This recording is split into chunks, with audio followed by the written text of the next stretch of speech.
Bismillahirrahmanirrahim. Assalamualaikum warahmatullahi wabarakatuh. Bapak Ibu dan rekan-rekan yang kami hormati, berikut adalah video sebagai salah satu karya demonstrasi kontekstual kegiatan pada modul 3.1, yaitu kegiatan refleksi wawancara kepala sekolah. Bapak Ibu hadirin yang kami hormati, rekan-rekan sekalian, perkenalkan kami adalah salah satu guru penggerak yang berasal dari Kabupaten Magelang dan tempat kami mengajar adalah SD Muhammadiyah Inovatif Mutoidan. Sebagai perkenalan, kami adalah salah satu guru yang ada di jenjang pendidikan sekolah dasar. Berikutnya, Bapak Ibu dan rekan-rekan sekalian, ini adalah narasumber pertama yang kami wawancarai. Beliau adalah Kepala Sekolah SD Negeri Mertoyudan 1. Nama lengkap beliau adalah Samsudin, SAG, SPD, MPD. Beliau sosok yang sangat luar biasa, banyak menginspirasi, dan sudah malang melintang pengalaman beliau. Jadi pengalaman-pengalaman yang sangat berharga alhamdulillah dapat bisa kami gali pada pertemuan tersebut. Berikut adalah video wawancara kegiatan kami. Selamat menyaksikan. Bismillahirrahmanirrahim. Assalamualaikum warahmatullahi wabarakatuh. Waalaikumsalam warahmatullahi wabarakatuh. Pak Samsudin yang kami hormati, Pak Samsudin SAG SPD MPD. Beliau menjabat sebagai Kepala SD Negeri Mertoyudan 3 dan 1. Mertoyudan 1 yang kebetulan selama ini benar-benar dengan beliau di beberapa kepengurusan yang lain, dan Masya Allah kesempatan hari ini kami mohon izin Ustadz untuk menggali ilmu informasi yang bersumber dari Ustadz yang asam garam dan pengalamannya sudah sangat panjang dan banyak berbagai hal yang ditemui seperti itu. Mohon izin untuk kami menggali ilmu. Ustadz mohon izin yang pertama, kami nanti informasi karena Ustadz sebagai pimpinan kepala sekolah juga dalam kesempatan ini pasti banyak mengalami hal-hal yang berkaitan dengan dilema etika ngoten seperti itu. Nyuwun nanti beberapa pertanyaan tentang bagaimana cara Ustadz mengambil keputusan ngoten.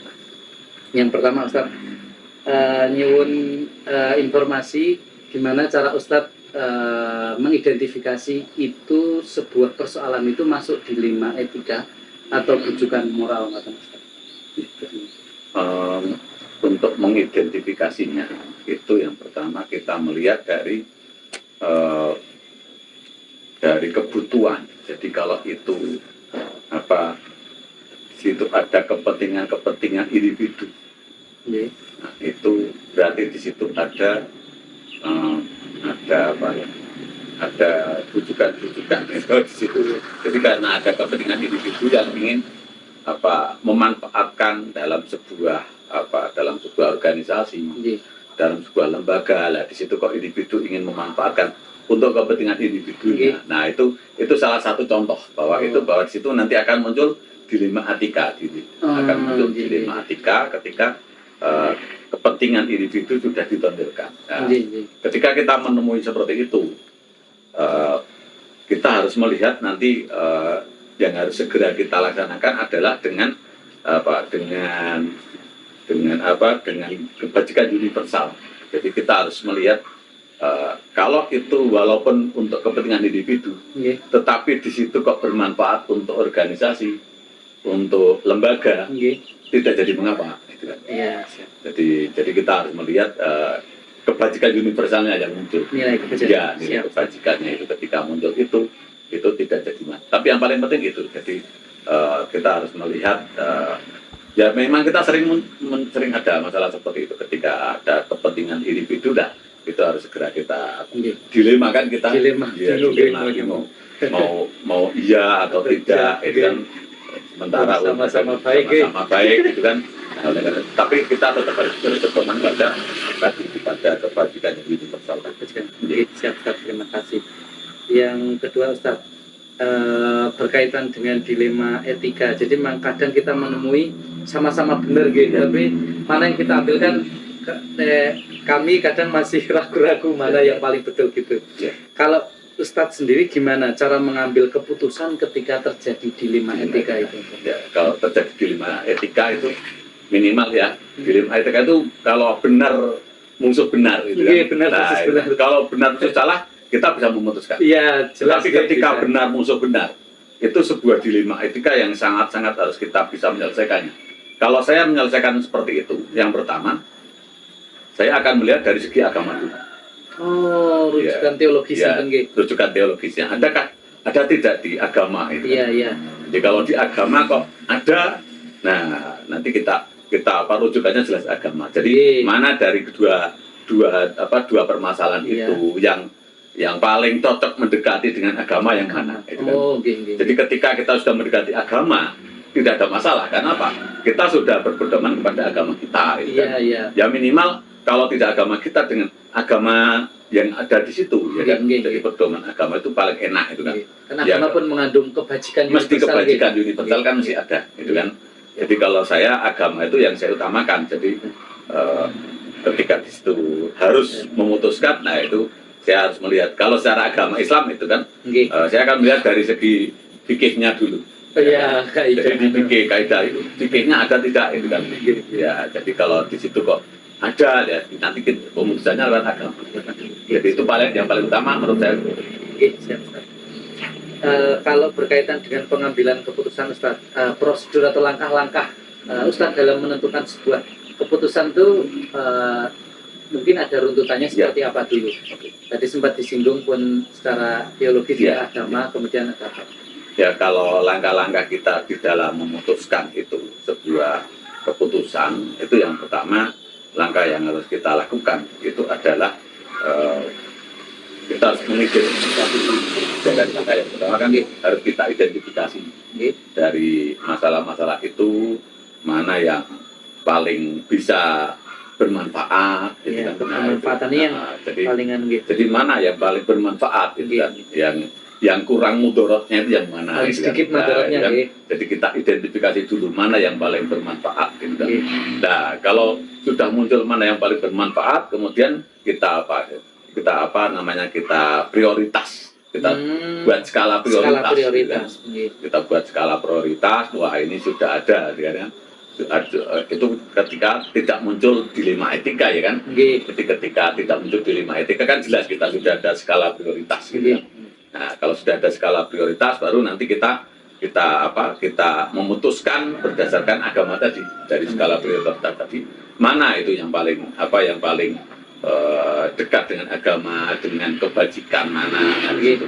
Kemudian mana yang paling banyak manfaatnya gitu. Jadi itu cara menyusun skala prioritasnya seperti itu. Nah ketika kita sudah bisa menyusun urutan-urutan dengan benar, prioritasnya dengan benar, nah kemudian kita juga perlu ada konfirmasi dengan pihak-pihak. Konfirmasi. Ya, jadi perlu konfirmasi dengan pihak-pihak tertentu, ya kan?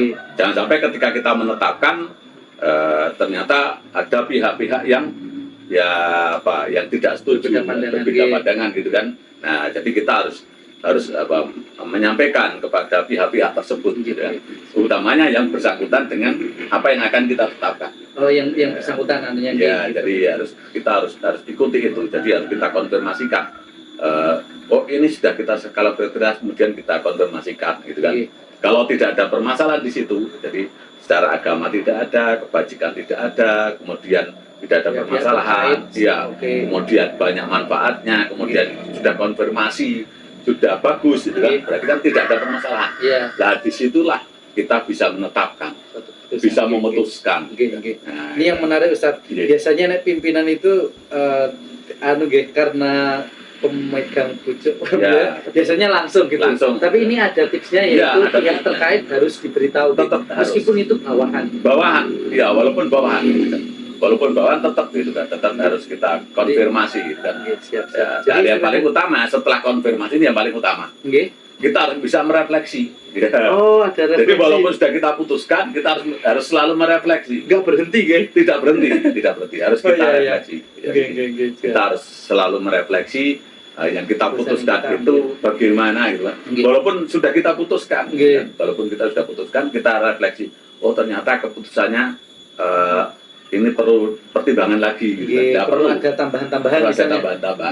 Gitu kan. Kenapa? Karena dengan refleksi itu kita bisa melihat, gitu kan, bisa melihat oh ternyata ini bagus. Nanti ini yang perlu kita evaluasi ini ya, gitu kan. Jadi refleksi itu sangat-sangat perlu, evaluasi itu sangat perlu. Walaupun sudah diputuskan. Jarang dia diputuskan baru. Nah, itu jarang yang bisa melakukan itu. Jadi tidak pernah direfleksi. Sepenting putuskan dok sudah selesai kan? Nah tidak, tapi kita perlu refleksi ya kan. Jadi kita perlu refleksi, itu yang paling utama. Siap Ustaz, terima kasih. Yang berikutnya Ustaz,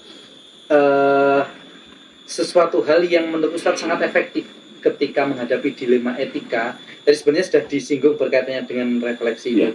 Kalau berdasarkan kasus-kasus Ustadz yang pernah temui di lingkungan sekolah misalnya, sebagai Ustadz sebagai pimpinan itu, kenapa Ustadz hal efektif yang bisa dilakukan ketika ketemu dilema etika? Kalau saya pernah menemui, jadi di sekolah itu ada sangat-sangat yang sangat dilematis gitu kan. Yang kita ketika memutuskannya itu harus benar-benar kita pertimbangkan. Nah, yang paling efektif itu efektif, kemudian efisien, cepat gitu kan. Efektif, efisien, cepat itu acuannya ketika kita melihat seperti itu, padahal itu harus segera gitu kan? Harus segera diputuskan seperti itu. Yang paling utama itu adalah kemanfaatan ya, ya. Jadi ketika itu manfaat itu kan, insya Allah kalau manfaat itu mesti baik gitu kan, karena banyak manfaatnya, utamanya manfaat untuk orang banyak gitu kan. Nah, otomatis kan kebermanfaatannya itu banyak. Nah, itu yang paling utama. Jadi membandingkan antara manfaat dan madorot. Harus dibandingkan itu. Ketika kita tidak membandingkan dengan madorot, hanya manfaat tok, gitu kan. Nah, nanti sulit. Tapi kalau kita bandingkan manfaat dan madorot, kita bandingkan, oh ternyata banyak manfaatnya, ya sudah. Itu bisa menjadi jadi itu pertimbangan yang sangat efektif, efisien, cepat, ya kan, dan tidak perlu pertimbangan yang macam-macam.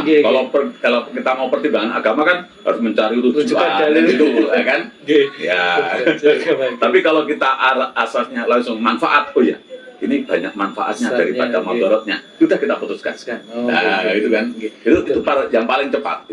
Memang pimpinan tuh tidak sedikit mengalami dilema yang harus diputuskan saat itu juga sering gitu kan, sering seperti itu. Nah, itu makanya kita harus melihat manfaatnya yang besar itu yang mana. Tapi harus selalu disandingkan dengan madorot. Jadi tidak hanya manfaat tok, tapi madorotnya tidak kita sandingkan, ya harus disandingkan. Siap Ustaz. Berikutnya Ustaz, Ustaz barangkali banyak menemui ini tantangan pengambilan keputusan saat dilema etika apa Ustaz? Yang paling menjadikan tantangan? Yang paling menjadikan tantangan itu ketika hubungannya dengan masalah pribadi. Tidak mudah diputuskan Ustaz. Ya. Jadi kalau hubungannya dengan masalah pribadi, kadang-kala kita itu sering kita itu menjadi tantangan yang sangat besar, ya kan, baik itu pribadi kita sendiri ataupun pribadi orang lain, gitu kan. Oh, jadi pribadi itu bisa sendiri, bisa pribadi orang lain yang menyangkut pribadi. Yang menyangkut pribadi itu yang sangat sensitif. Maka ketika kita memutuskan, kalau saya itu kan ketika memutuskan seperti itu, saya akan mengambil keputusan dalam bahasa Jawa itu ada sebuah peribahasa unen-unen.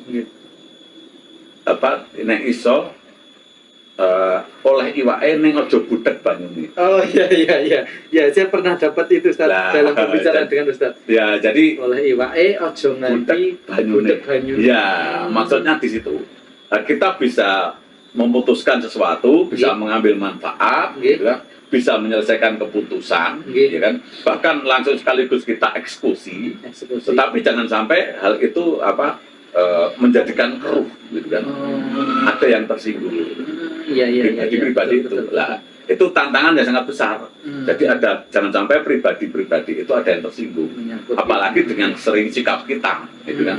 Sikap kita yang tidak bisa menghargai orang lain, itu mengakibatkan orang lain jadi tersinggung. Ya, itu tantangan yang paling utama. Kalau yang lain sih tidak begitu besar, tapi itu tantangan yang paling besar. Pribadi memang karena sangat-sangat sensitif hubungannya dengan pribadi itu sangat sensitif. Ustaz.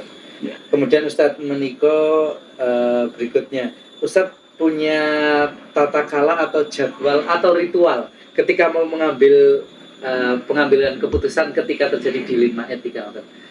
Misalnya apa, harus ngobrol sama keluarga dulu atau nyari tempat yang apa namanya tenang, atau harus ritual apa dulu ketika Itu bergantung permasalahannya. Oh, beda-beda gitu. Ya. Jadi kalau itu hubungannya dengan apa, dengan lembaga sekolah, itu kan kita kalau menyelesaikan sesuatu ya kita panggil yang terlibat. Ya, jadi dalam menyelesaikan permasalahannya yang terlibat itu kita panggil. Jangan sampai yang terlibat tidak kita libatkan, gitu kan? Gitu kan? Padahal dia jelas terdampak, tidak terdampak kan, itu baik dampak positif atau negatif, gitu kan?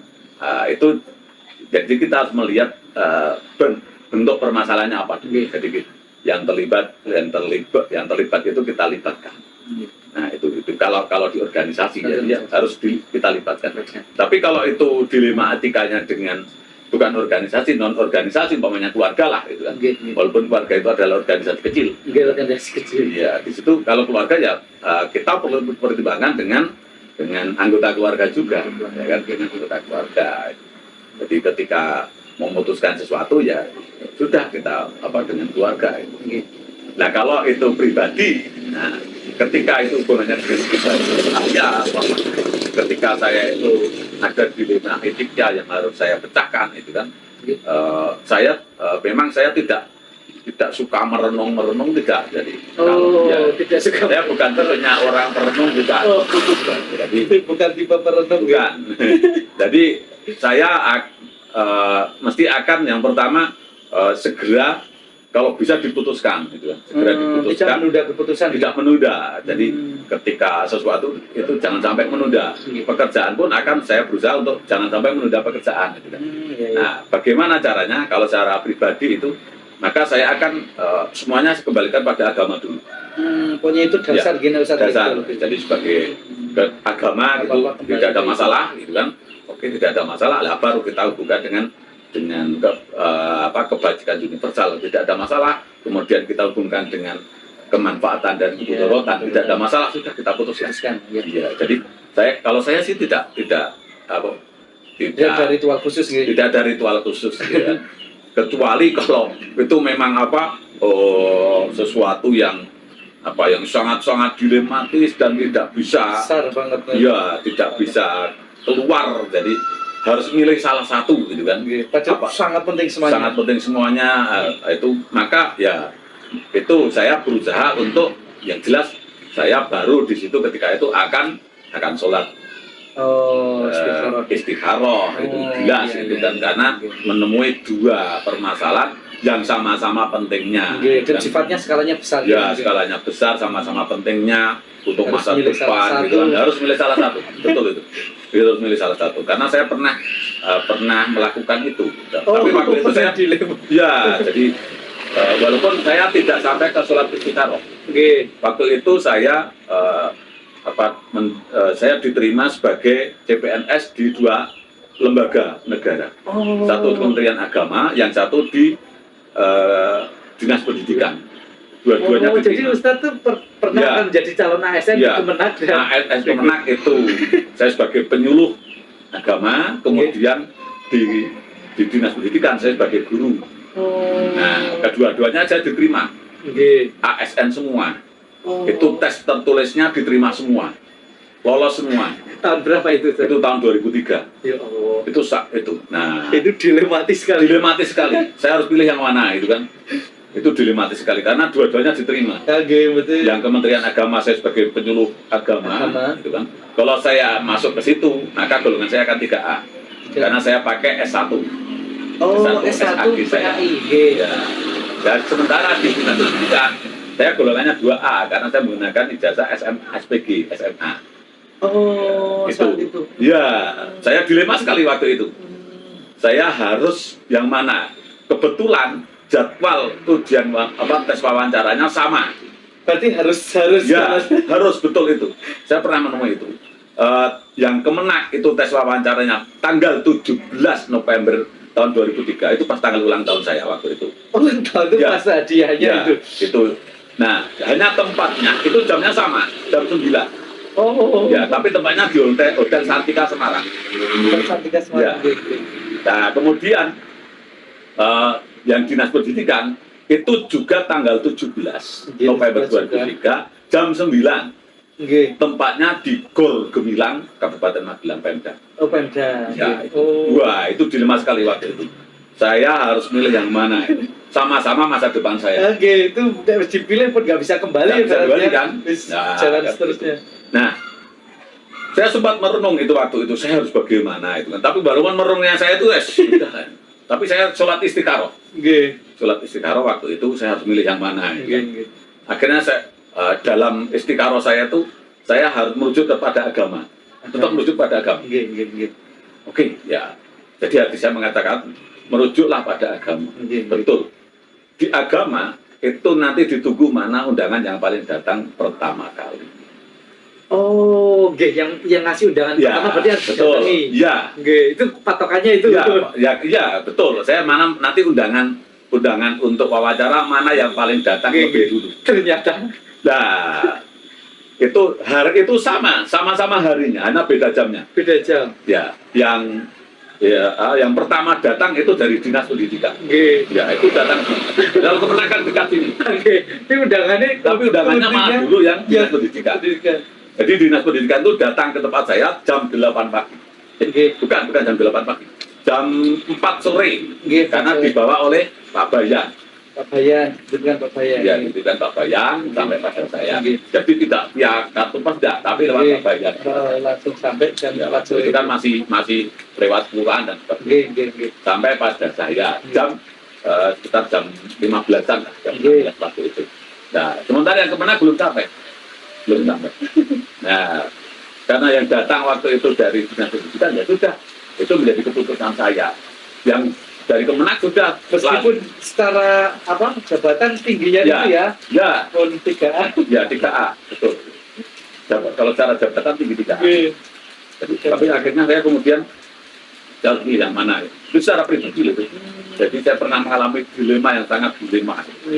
Tapi saya tetap harus mengembalikan kepada agama. Itu agama seperti itu. Akhirnya berarti berangkat ke Pemda. Saya berangkat ke Pemda. Baru jam 6 sore itu baru datang dari Kemenak. Jadi sudah saya terima, tapi yang berangkat telah berangkat. Ya, saya terima semua. Akhirnya saya berangkat yang Dinas Pendidikan. Itu contoh dilema. Dilema besar gitu. Ya. Sampai sekarang alhamdulillah jadi karena milik yang dipilih undangan pertama bisa ketemu bisa beralih dan seperti fasilitator juga bisa banyak menikmati. Ada bukan seseorang atau faktor yang bisa mempermudah Ustadz ketika mengambil suatu keputusan ketika dilema etika itu? Pernah. Itu juga ada dilemanya waktu itu. Jadi ketika saya harus memutuskan itu pun saya harus tanya-tanya. Harus minta pertimbangan. Guru spiritual ya. Yang jelas saya harus pakai logika. Pakai logika. Jadi waktu itu saya sempat bertanya kepada Bapak almarhum Bapak Supriyo. Bapak Mawana. Waktu itu saya tanya, Pak ini saya kalau seperti ini harus bagaimana? Dari keluarnya harus bagaimana? Gitu kan. Kata Pak Bapak Supriyo, waktu itu yang memberikan pertimbangan pada saya. Dan tidak pendidikan saja. Kenapa? Karena manfaat dan madorotnya seperti itu. Jadi saya sampaikan manfaat dan madorotnya itu lebih banyak yang berarti Ustaz lebih banyak dibutuhkan itu. Ya, itu katanya itu kan. Mendingan lebih banyak dibutuhkan di pendidikan daripada di Kemenak. Jadi makanya waktu itu karena Kemenak masih nepotisme sangat besar. Iya, terkenal kementerian juga sangat besar itu kan. Ya beliau menyampaikan seperti itu. Apalagi sedikit madorot. Iya, betul. Apalagi 2003 itu adalah merupakan otonomi daerah pertama untuk Kabupaten Magelang. Jika benar-benar itu medan pertama. Ya, jika benar-benar diuji antara integritas kemudian kebersihannya itu benar-benar diuji. Berarti punya keleluasaan untuk mengelola gitu. Ya, akhirnya saya diberikan pertimbangan itu. Ya terima kasih sekali diberikan pertimbangan oleh Pak almarhum Bapak Supriyo itu sehingga saya akhirnya ya walaupun saya tetap sholat di Istiqoroh, tetap sholat di Istiqoroh, tapi ya itu sebagai pertimbangan bagi saya, penguat. Jadi karena beliau waktu itu menjabat sebagai Kasubag Tata Usaha di Dinas Pendidikan Kabupaten. Oh, disebut. Ya, berarti aja secara kantor Kemenak langsung caket gitu. Iya. Berkantornya Ustaz dekat.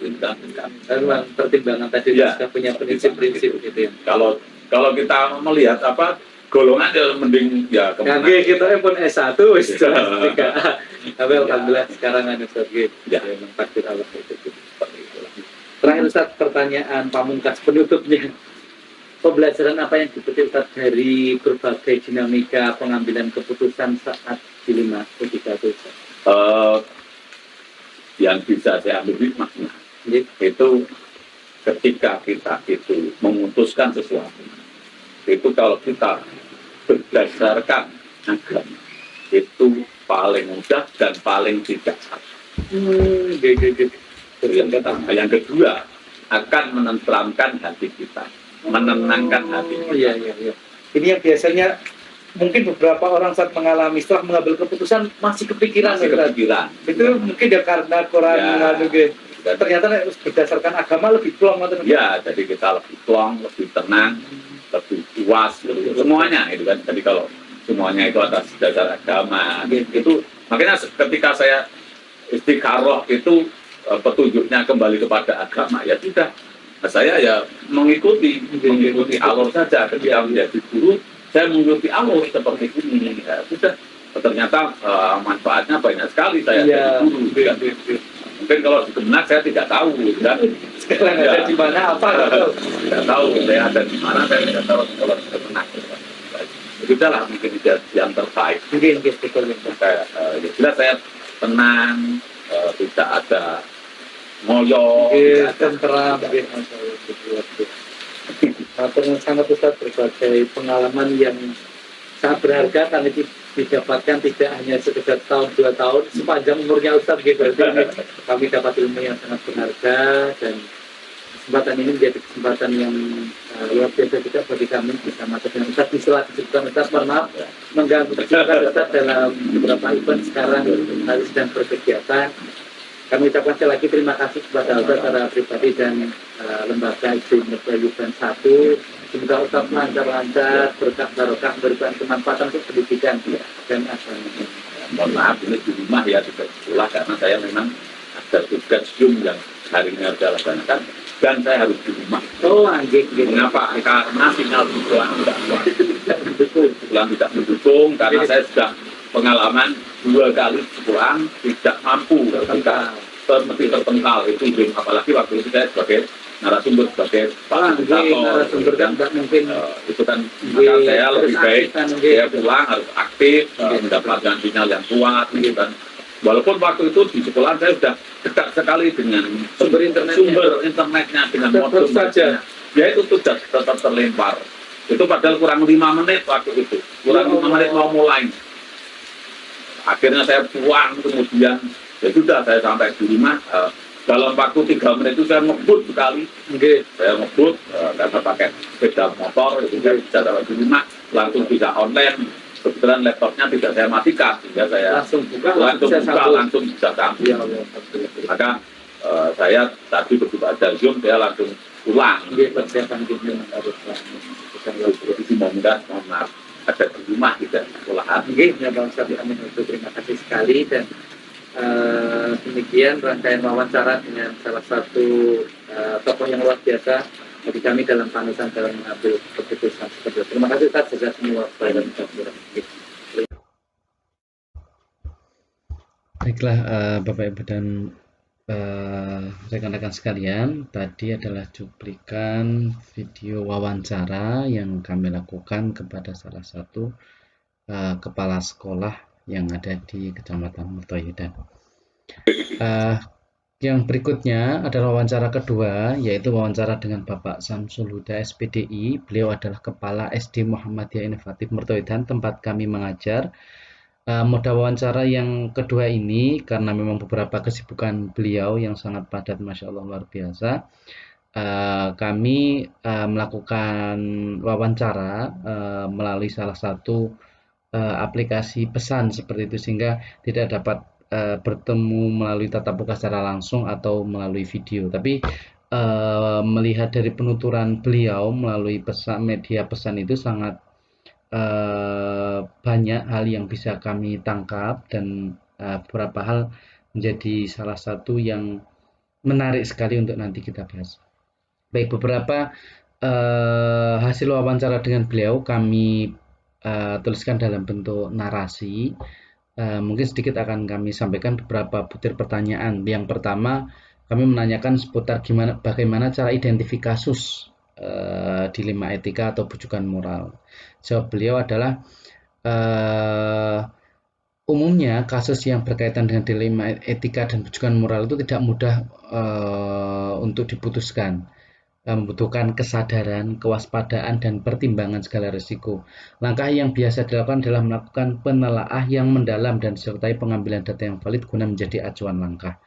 Kemudian pertanyaan berikutnya adalah tentang bagaimana cara menjalankan keputusan di sekolah, termasuk kasus-kasus yang ada muatan dilema etikanya, yaitu ada nilai-nilai yang sama-sama benar tetapi harus dipilih salah satu. Jawab beliau adalah dalam mengambil keputusan yang syarat dengan dua kepentingan, maka dilakukan pula kepemimpinan kolektif kolegial. Artinya mengambil keputusan bersama-sama dengan pemangku kepentingan agar mendapat gambaran pandangan dari berbagai pihak. Yang berikutnya adalah kami menanyakan tentang prosedur seperti apa yang biasa dilakukan selama ini. Yang pertama, penuturan beliau adalah telaah kasus, perumusan kasus, diskusi, dan pengambilan keputusan. Yang berikutnya adalah hal apa saja yang dianggap efektif dalam mengambil suatu keputusan ketika terjadi dilema etika. Jawab beliau adalah melalui musyawarah atau diskusi. Kemudian hal apa saja yang selama ini merupakan tantangan dalam mengambil keputusan ketika terjadi kasus dilema etika. Tantangan terbesarnya adalah menurut penuturan beliau adalah pengendalian diri agar tidak masuk ke ranah perasaan atau memainkan peran logika semata. Yang berikutnya adalah apakah beliau memiliki jadwal secara khusus untuk menyelesaikan sebuah dilema etika atau tempat atau ritual tertentu. Penuturan beliau adalah tidak ada jadwal yang mengikat, tergantung skala prioritas dan jenis kasusnya. Prosedur yang dilakukan tergantung proporsi besar kecilnya kasus. Ada yang langsung ditangani oleh KS atau juga yang melalui peranan wali kelas. Kemudian adakah seseorang atau faktor-faktor yang selama ini mempermudah atau membantu dalam mengambil keputusan dalam kasus dilema etika? Penuturan beliau dalam membantu pengambilan keputusan karena menerapkan asas kepemimpinan kolektif kolegial, maka jajaran struktural memiliki peranan yang strategis dalam mengambil keputusan bersama. Jadi pihak-pihak terkait itu dilibatkan. Yang berikutnya adalah dari semua hal yang telah disampaikan, pembelajaran apa yang dapat dipetik dari pengalaman mengambil suatu keputusan ketika terjadi dilema etika. Penuturan beliau sangat filosofis dan luar biasa, yaitu benar dan salah adalah hal yang relatif. Karena semua tergantung cara pandang dari sisi apa. Ketika konteksnya sama tapi cara pandangnya berbeda, maka akan melahirkan penilaian yang berbeda. Maka diperlukan keluasan dalam berpikir dan rasa. Baiklah Bapak Ibu dan rekan-rekan sekalian, tadi adalah dua kegiatan wawancara yang kami lakukan kepada kepala yang ada di Satuan Pendidikan Sekolah Dasar, yaitu satu adalah SD Negeri Mertoyudan 1, kemudian yang satunya adalah SD Muhammadiyah Inovatif Mertoyudan. Beliau adalah Bapak Samsudin SAG SPD MPD dan Bapak Samsul Huda SPDI. Berikut adalah video refleksi yang kami kami coba paparkan berkaitan dengan pasca kami setelah melakukan kegiatan wawancara. Yang pertama, berkaitan dengan hal-hal menarik maupun pertanyaan yang mengganjal berkaitan dengan wawancara, kaitannya dengan materi 4 paradigma, 3 prinsip, dan 9 langkah pengujian. Menurut kami yang sangat menarik adalah Pak Samsul maupun Pak Sam ini secara tidak langsung sebagai seorang pemimpin telah menggunakan sebagian dari beberapa hal yang kami pelajari dalam prinsip pengambilan keputusan. beberapa yang kami lihat dalam pembicaraan kami, salah satunya misalnya Ustadz Samsudin atau Bapak Samsudin itu, ternyata beliau sudah memiliki kebiasaan, yaitu ketika mengambil keputusan memanggil pihak terkait. Yang pertama itu. Kemudian tadi juga ada penuturan bahwa beliau setelah selesai ditok keputusan tidak selesai di situ, tapi ada refleksi. Nah itu kan 2 dari 9 langkah pengujian pengambilan keputusan yang sudah beliau lakukan. Kemudian Pak Samsul, beliau ketika mengambil keputusan berdasarkan pemaparan tadi, beliau itu punya salah satu prinsip, yaitu dalam 3 prinsip itu dikenal dengan end best thinking, berpikir produk. Jadi beliau itu adalah seorang yang visioner, jadi pertimbangan-pertimbangan beliau itu matang dan cukup jauh. Jadi resiko-resiko yang mungkin akan muncul di kemudian hari itu yang tidak banyak orang pikirkan itu beliau bisa munculkan. Jadi kami katakan visioner karena beberapa keputusan beliau itu pada awalnya kelihatan barangkali sulit untuk diterima, tapi ternyata ke belakang ada hal-hal yang memang beliau pertimbangkan. Dan selain hal tersebut bahwa beliau sesuai dengan yang tadi disampaikan menerapkan kolektif kolegial. Jadi dalam mengambil keputusan melibatkan pihak-pihak yang terkait dan tentunya tidak sedikit orang yang beliau libatkan dalam menentukan suatu kebijakan. Kemudian hal-hal yang masih menjadi pertanyaan atau mengganjal barangkali berkaitan dengan salah satunya yang dipaparkan oleh Bapak Samsudin. Jadi Pak Samsudin menyampaikan bahwa landasan teologis agama, jadi salah satu panduan beliau dalam menentukan suatu keputusan ketika dari dilema etika, yaitu memperhatikan nasihat atau agama seperti itu. Jadi yang menurut kami masih menjadi pertanyaan, sebenarnya ini saya yakin bahwa semua agama itu mengajarkan kebaikan, maka kebaikan-kebaikan universal itu tidak mungkin diingkari oleh semua agama seperti itu. Mungkin pertanyaannya adalah bagaimana ketika kita dalam suatu kondisi di lingkungan sekolah yang homogen, heterogen, banyak kultur, budaya, agama, suku dan lain sebagainya. Saya kira kalau suku dan budaya tidak begitu masalah, tapi kaitannya dengan agama mungkin tidak ada suatu nilai yang dipertentangkan karena pengambilan keputusan kita yang berdasarkan pada agama seperti itu. Tapi selain itu saya kira saya sangat setuju kalau setiap agama mengajarkan nilai-nilai kebajikan universal. Yang berikutnya adalah bagaimana hasil wawancara Anda? Adakah sebuah persamaan atau perbedaan, kira-kira apa dan mengapa? Oke, saya mulai mungkin dari Pak Samsudin. Pak Samsudin itu berlatar belakang pendidikan agama, jadi basicnya kuat dan beliau termasuk pendakwah. Banyak kegiatan-kegiatan keagamaan yang beliau ikuti, bahkan di kepengurusan banyak jabatan beliau dan amanahnya, masih amanah beliau banyak. Di antaranya menjadi khotib di beberapa masjid, kemudian jadi pengurus di panti asuhan dan pondok pesantren, balai latihan kerja dan sebagainya. Kalau yang khas atau menonjol dari Pak Sam itu pendekatan teologis. Jadi beliau banyak atau seringkali mengucapkan kata-kata kemaslahatan dan kemadharatan. Saya kira ini sangat baik sekali. Jadi beliau berprinsip kalau sudah dikembalikan kepada aspek agama, dalam hal ini karena beliau beragama Islam, itu tuntunannya akan menuntun kepada hal yang benar. Saya kira ini make sense ya. Masuk karena memang nilai-nilai agama itu nilai-nilai kebajikan universal. Jadi kemaslahatan itu artinya dalam bahasa non-agama adalah mana yang paling bermanfaat, mana yang paling memberi kebermanfaatan. Itu salah satu pertimbangan beliau. Ini yang menonjol dari beliau. Yang kedua, yang dari Pak Samsul itu, Pak Samsul ini memiliki pemikiran yang visioner, tadi yang kami sampaikan. Yang kedua adalah runtut.